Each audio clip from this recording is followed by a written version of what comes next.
Hey everyone, I'm Mike from theparkprodigy.com, and did you know Universal Orlando now features two of the best theme parks in the entire country? That's right, we have both Islands of Adventure and Epic Universe at Universal Orlando, and if you're planning your next Universal Orlando vacation, you might be wondering which one is better, which one should you visit? And what if I told you that Epic Universe beats Islands of Adventure in 3 out of 5 of the most important categories? However, I actually think that most families will probably still lean towards Islands of Adventure because the one category that it does beat Epic in, I think, is so important. So if you're still on the fence about exactly which Universal Orlando parks you should visit specifically if deciding between Islands of Adventure and Epic Universe, you'll be want to stick around until the end of this video as I'm breaking down the best rides, food, shows, and entertainment all in one. I'm excited. Let's go get started.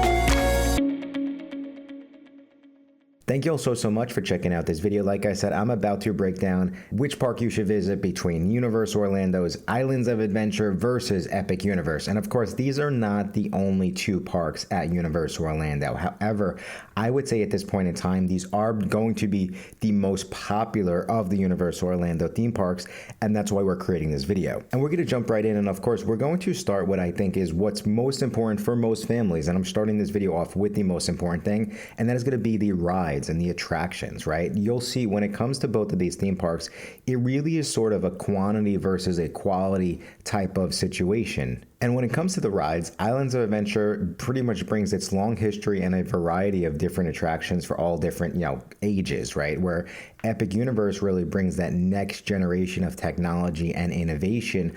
But because this park is so new, there has been some, unpredictability, or there's not as much consistency from the rides actually being up and running. And so that we do have to factor that in as well. So when it comes to the amount of rides over at Islands of Adventure, at the time of the recording of this video anyway, we have 19 rides and attractions. Comparing that over to Epic Universe, where we have 11 rides. We're starting with the thrill rides. Which park has the advantage when it comes to thrill rides? And of course, over in Islands of Adventure, we do have the Jurassic World Velocicoaster, which is often ranked as Universal's best ride for intensity, theming, and overall wait times. Sticking with Islands of Adventure, we also have the Incredible Hulk Coaster, which is a high-speed classic known for its iconic launch and a really cool soundtrack. And of course, we can't skip over Hagrid's Magical Creatures Motorbike Adventure, which is the extremely popular Harry Potter themed roller coaster, which is also just so very well done from a theming standpoint. If you're a Harry Potter fan, it's simply a must do. Moving over to Epic Universe, and from a roller coaster standpoint, I would say the only thing that's comparable is really going to be Stardust Racers, which is a dual launch racing coaster with intertwining tracks and a groundbreaking design. So in my ride ranking video, I actually had Stardust Racers and the Velocicoaster pretty much right there at 2 and 3. And I think it's really a close call. I think both of them are really fun. Both of them are amazing, but I still think that you have to give Islands of Adventure the edge when it comes to those thrill rides because, Epic does have Donkey Kong, Minecart Madness, but it's not the same level. I mean, you have 3 major roller coasters compared to really the one major coaster at Stardust Racers. Epic also has Hiccups Wing Gliders, but again, the intensity factor here, they're not the same. Islands has the huge advantage when it comes to the thrill rides. But what about dark rides? Dark rides are those rides that are indoors and are more like that balanced sort of feel for a little bit of everyone in your family. So here now, I do think Epic definitely has the advantage and it kind of dominates in this category. Also, thanks to its newer technology and the storytelling in those dark rides themselves. So when we're comparing the two, over at Epic Universe, we have Harry Potter and the Battle at the Ministry, which is a massive high-tech dark ride, and it has some insane visuals. And this is, again, probably the most popular ride in the park just because of the Harry Potter aspect of it. And another really popular one in Epic Universe is going to be Monsters Unchained, The Frankenstein Experiment, which has huge animatronics, a great story that really kind of pulls you in and makes you feel like you're experiencing something amazing and new. You feel like you're in a movie set. And we also have Mario Kart Bowser's Challenge, which is an immersive, really kind of gameplay sort of ride that is family friendly and everyone in your family will really have a great time. Now, comparing that over to, let's say, Islands of Adventure, from a just ride to ride standpoint, Islands of Adventure actually has a few more dark rides compared to Epic Universe. So we have the Amazing Adventures of Spider-Man, which is of course a timeless favorite and is still one of the best rides in all of Universal Orlando. We have Harry Potter and the Forbidden Journey, which I have very strong feelings about because it can cause intense motion sickness. I don't even ride this one anymore, but it is still one of the most popular rides in Islands because of the Harry Potter aspect. We have the Cat in the Hat, and we also have Skull Island Reign of Kong. Now, when you look at that and you're like, oh, 4 compared to 3, I just feel like even though Islands has a little bit more dark rides, I think that the quality of the dark rides over at Epic Universe isn't even close, and I do think they have the huge advantage over there. Over to the next one, and this is another one that I have some really mixed feelings on, and that is of course going to be water rides. Well, when we start to break down the water rides within like a main theme park, Islands of Adventure really is the clear winner here, as they have 3 standout water rides with the Jurassic Park River Adventure. They have Popeye and Bluto's Bill Rat Barges, and we have Dudley Do-Right's Ripshire Falls. Comparing that to Epic Universe on the other side, we only have Fire Drill, which can be located in How to Train Your Dragon Isle of Berk. And don't get me wrong, this is a fun, attraction, but I would say it's definitely easily skippable, unless it's a shorter wait time. Moving over to the next one within the rides, and we do have to talk about kid-friendly rides, right? Epic Universe has 2 rides that have no height requirements. Islands of Adventure has 4 rides that have no height requirements. Kids who are 40 inches or shorter, Epic Universe has 5 rides for those kids, and Islands of Adventure has 4 rides for those kids. So just on a basic numbers to numbers level, let's just say for kids 40 inches or shorter, Islands of Adventure has a total of 8, and Epic Universe has a total of 7. But what are those rides, right? If you're visiting with your young kids and you're trying to figure out, okay, what are they going to be most interested in? Over at Epic Universe, we have the Constellation Carousel with no minimum height requirement. We have Fire Drill with no minimum height requirement. We have Yoshi's Adventure with a minimum height requirement of 34 inches. We have Monsters Unchained, the Frankenstein Experiment at 40 inches or shorter. Minecart Madness at 40 inches or shorter. Mario Kart Bowser's Challenge at 40 inches or shorter. And then Hiccup's Wing Gliders at 40 inches or shorter. Over to Islands of Adventure, we do have the Carousel with no minimum height requirement. We have 1 fish, 2 fish, red fish, blue fish, no minimum. Storm Force Acceleration, no minimum. Cat in the Hat, 36 inches or shorter. Flight of the Hippogriff, 36 inches or shorter. The Amazing Adventures of Spider-Man, 46 inches or shorter. And then Skull Island Reign of Kong, 36 inches or shorter. And another one that you need the park-to-park ticket in order to ride is going to be the Hogwarts Express, but it also has no minimum height requirement. So as you can see there, I kind of feel like for younger kids, I still feel like from a ride standpoint, Islands of Adventure has the edge. Okay, moving over to another important one, which one has the better average wait times? What if you're the type of family you just don't like waiting on long lines? What are you going to get the most done within your day? And when we start to look at the average wait times between the 2 parks, there's a huge advantage to Islands of Adventure, which makes sense because Epic has less rides, so you would think that the average wait time would be higher. And so what I think is interesting here is Epic Universe has an average wait time of 48 minutes per ride. Islands of Adventure has an average wait time of 27 minutes per ride. When you take the average wait time and you times it by the rides and you say how long is it going to take me on average to get through my day, Epic Universe is 8.8 hours, and because of the more rides at Islands of Adventure, they're actually 8.6 hours. For the get through every single ride, it's pretty comparable. Now, of course, it's the planning that goes into each day and how much you'll actually get done are going to vary based on a lot of different factors. But just in general, you'll wait a little bit less on Islands of Adventure, so if you're not looking to go on all the rides, you'll get a lot more done in a shorter amount of time. Okay, another really important one, something that we love over at the Park Prodigy, and that of course is going to be early park admission. So which of the 2 parks has the, better experience for early park admission? And so what I would say at this point in time is I think Epic Universe has an advantage because one of the tips and tricks that we've been seeing is even if you don't have early park admission, you could still potentially get on Harry Potter and the Battle at the Ministry early if Epic Universe decides to open this ride early. Islands of Adventure does not do any of that. It's also, I'm just doubling down, important for me to note, this is not guaranteed. It's just something that Universal has been doing, but it's not their policy. Their policy is you need early park admission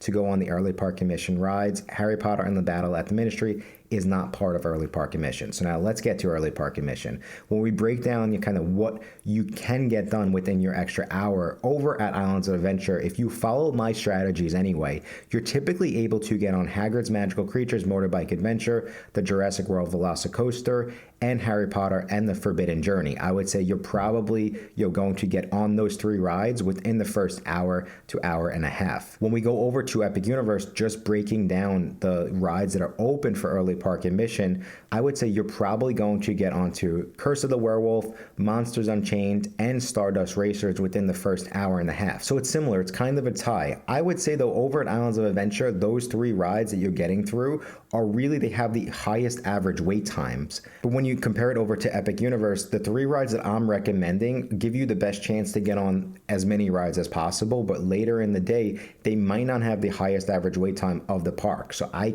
kind of feel like Islands has the advantage here, but overall, I think if you follow our tips and strategies, you should be able to get on 3 rides at each park during your first hour to hour and a half using early park admission. And last but not least, this is just my little bonus note. I still feel like Islands of Adventure has the best ride in all of Universal Orlando in Hagrid's Magical Creatures Motorbike Adventure. And I do think that has to be something that if you're visiting Universal for the first time and you want to know where is the best ride, in my opinion, it is at Islands of Adventure. Okay, but moving along to number 2, and it took me a long time to get here, but the rides are really the most important.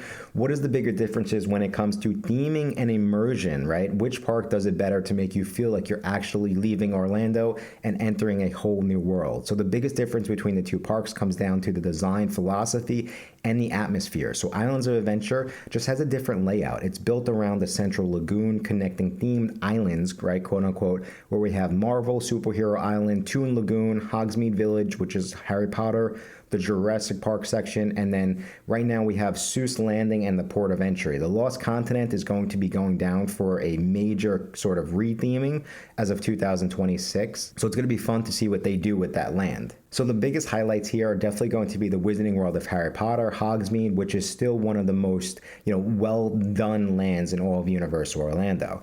But when you compare this to Epic Universe, where Epic has more of a wheel and spoke design centered around Celestial Park, which has portals leading into each theme world. So you have Super Nintendo World, Isle of Berk, Dark Universe, and the Harry Potter Ministry of Magic at this point in time. So each land is fully immersive and isolated, kind of similar to really Diagon Alley over in Universal Studios Florida. So what this really does is you kind of do feel like you are immersed in that world, where over at Islands, I would say they kind of try to do it, but the theming is not as well done. I think Hogsmeade really does it the best, and everything else kind of feels like it just falls short, in my opinion. And especially something like the Jurassic Park section, I think could be so much more than it actually is. However, there is a downside there, right? When it comes to Epic Universe, because you have to kind of leave the world to go back to Celestial Park from a just maneuverability to sort of getting from ride to ride between the worlds can be a lot more work. So some people might not like that. But overall, I just think Epic Universe does such a better job with the theming compared to Islands of Adventure, of course, with the exception of the one land Hogsmeade Village. All right, moving over to another really important one, and let's talk about food. So of course, dining is such an important part of any vacation, but I think when it comes to the new dining options over at Epic, they definitely have the advantage compared to Islands of Adventure. And so the reason being is Epic Universe has now 2 high-end restaurants in the Blue Lagoon and the Atlantic. Now, we are comparing that really to what is the best sit-down restaurant in Islands of Adventure, which has been Mythos. However, Mythos is, along with the Lost Continent, is going down for a major re-theming in 2026. So at the time of the recording of this video, I think Epic has a huge advantage when it comes to sit-down dining restaurants, but also my opinion, this is just my opinion, I think the quick service restaurants at Epic Universe are significantly better than the quick service restaurants at Islands of Adventure. And Islands has some good ones, but I think Epic across the board has a lot of good ones. So some of my favorites so far have been Pizza Moon, the Oak and Star Tavern, Café La Der Serene, which is in the Wizarding World of Harry Potter Ministry of Magic. I also really like the theming of Toadstool Cafe.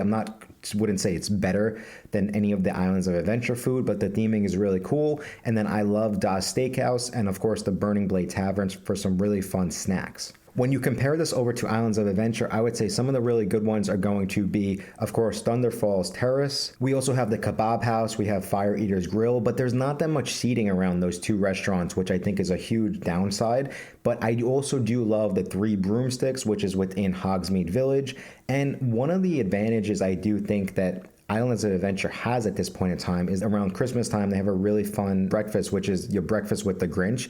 And that is at Circus McGurkus Cafe Stupendous. I do think Islands of Adventure has the advantage there. But overall, I would say that Epic Universe has the better food at this point in time. Okay, moving over to another really important one, and of course that's going to be entertainment and shows, but we are more than halfway done with this video, and I just wanted to take a quick second to say thank you so much for checking this video out until this point. And if you are finding this video helpful, please just be sure to hit that subscribe button, as I have a lot more similar Universal Orlando planning videos coming out in the coming weeks to make sure you are as prepared as possible. But now jumping into the entertainment and the shows, so when we start to break down the entertainment, again, I really think that the clear-cut winner here is Epic Universe, as it has two really fun shows in the Untrainable Dragon and La Cirque Arcanus, which both have high production, and the stories of them are just really, really well done, especially the Untrainable Dragon. I think that's probably, it's hard to say it's better than the Born Stuntacular over at Universal Studios Florida from a technology standpoint, but I would say it's definitely up there. It's really, really close, and I think you definitely have to see it if you're going to Universal. But when you compare that over to Islands of Adventure, where we really only have some shows going on within, Hogsmeade Village, so you have the Frog Choir, you have the students from Hogwarts. I think the biggest show is probably going to be their nighttime show, which is Hogwarts Always, but it's not the same. I think the theming of Hogwarts Always is really, really fun. I think it's a great way to end your night, but I don't think it really is close to the two shows over at Epic Universe. And another important thing that we have to talk about is, of course, going to be character meet and greets. So when it comes down to character meet and greets, Epic has a lot of new ones and a lot of really popular ones, starting with the really popular Toothless and Hiccup meet and greet within the Isle of Berk. So if you're familiar with How to Train Your Dragon, this is by far one of the craziest meet and greets I've ever seen. The technology is through the roof. We also have Astrid and we have Stormfly that you can see kind of pop up in Isle of Berk. But over to another really popular one is going to be Super Nintendo World. So within Super Nintendo World, we do have Mario, Luigi, Toad, Princess Peach, and we even have a Donkey Kong meet and greet. And that's not it. We have Dark Universe, where we have Frankenstein's monster, we have the Bride of Frankenstein, we have the Invisible Man, and we even have Igor roaming around Dark Universe. So there's a lot of really fun things for meet and greets, and I think when you compare it to, let's say, Islands of Adventure, where some of the ones that we've seen in the past have been over in Jurassic Park, we have the Velociraptor Blue, which I think is a really fun one, and then we also have some in Marvel Superhero Island, which are Spider-Man, Captain America, Wolverine, Storm, Rogue, and we've even seen like Popeye from time to time pop up over in Toon Lagoon. And there are some in Seuss Landing, which is the Cat in the Hat, the Lorax, Sam I Am. I just still feel like when you compare those meet and greets to the new ones at Epic Universe, it's not even close. I think Epic Universe is what your kids will probably be the most excited about. It's, not including Marvel, of course. Marvel's a huge one, but I think Epic has a huge advantage. The only time I would say Islands does it way better is going to be that Grinch meet and greet, but that's only 2 months out of the year, really, so I think we still have to go with Epic. Okay, over to another really important one, and the additional add-ons. And I'm talking about this just because, again, if you're a family trying to figure out what do you do within Islands of Adventure, what do you do within Epic with really young kids that might not be tall enough to go on all the rides, you have to get creative. And you like it, not like it, I'm just kind of breaking it down as this is kind of the system we have right now. But there are additional add-ons that you can pay to purchase an interactive wand for the Wizarding World of Harry Potter lands, and then also at this point power-up bands, which can be used within Super Nintendo World. So which park is better for this? Which park is better to keep your kids busy if you are open to purchasing some of these additional kind of add-ons? So when we start to break down the interactive wands, at this point in time we have 9 spell locations in Islands of Adventure compared to 14 spell locations over in Epic Universe. So I think you have to give a huge advantage to Epic Universe. And then we also have to talk about power-up bands. Power bands, they don't have Super Nintendo World in Islands of Adventure, so you kind of just have to give the huge advantage to Epic Universe. So I think Epic has a little bit more to keep your kids occupied and kind of busy running around, with these interactive new add-ons. Okay, but it doesn't stop there. The last spot where I think we need to really compare the two is location and transportation to and from these parks, right? How convenient are they? How easy is it to get to them from your hotel? So when we're starting at Islands of Adventure, this is part of the original Universal Orlando campus, along with Universal Studios Florida and of course City Walk. So if you're staying at one of the hotels that are around the campus, right, you can easily walk with access either via water taxi also, or you could take one of the really quick and easy shuttle buses. Now, Epic Universe is in its new South Campus, and again, depending on if you're not staying at either Stella Nova, Terra Luna, or Helios Grand Hotel, it's going to take you at least 20 minutes, I would say, via shuttle bus to get over to Epic Universe, unless you're staying at Endless Summer, which is kind of right in the middle. So how do you break this down, right? Which one has the biggest advantage? This is a tie because it depends on which hotel you're staying at. And I would say you really are going to pick your hotel based on what's most important for you. Do you need to be closer to Islands of Adventure, or do you need to be closer to Epic Universe? It's really up to you. And that is it, everyone. When you could see, as we break down our major categories, Islands of Adventure comes out winning 1.5 of the categories, where Epic Universe comes out winning 3.5 of the categories. However, like I said, most families are going to Universal Orlando for the rides. So if you are ride heavy, and if you prioritize thrills, ride variety, and you also just want more reliability and a smoother day, you're gonna go with Islands of Adventure, at least at this point in time, because if you have done any research online, you've probably seen that Epic Universe has some issues with rides going down throughout the day. And they're working to work through, all those kinks, right? But what I would say is there is a lot more planning, in my opinion, to have a perfect day at Epic Universe at this point in time. Islands of Adventure, if you go over to theparkprodigy.com and you grab our one-day Islands of Adventure itinerary and you follow that itinerary, my honest opinion is you really shouldn't have any issues getting onto every single ride within your day if you follow the tips that we're giving. At Epic Universe, you need to have that plan, so you could definitely go and check out the Park Prodigy to grab our one-day Epic Park plan, but I would say it's a lot more likely that you'll need a backup and maybe a backup to that.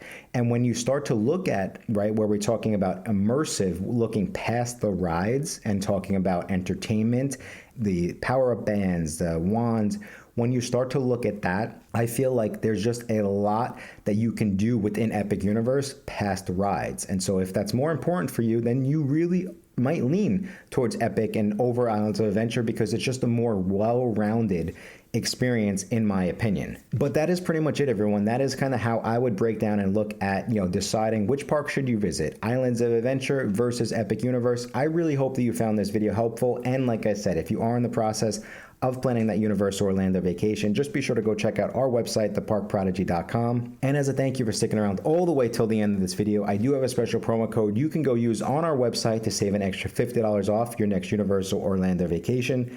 And the promo code is going to be MAGIC50. But I think that's all the time we have for today. Thank you all again so much for checking out this video. And until next time, I will talk to you soon.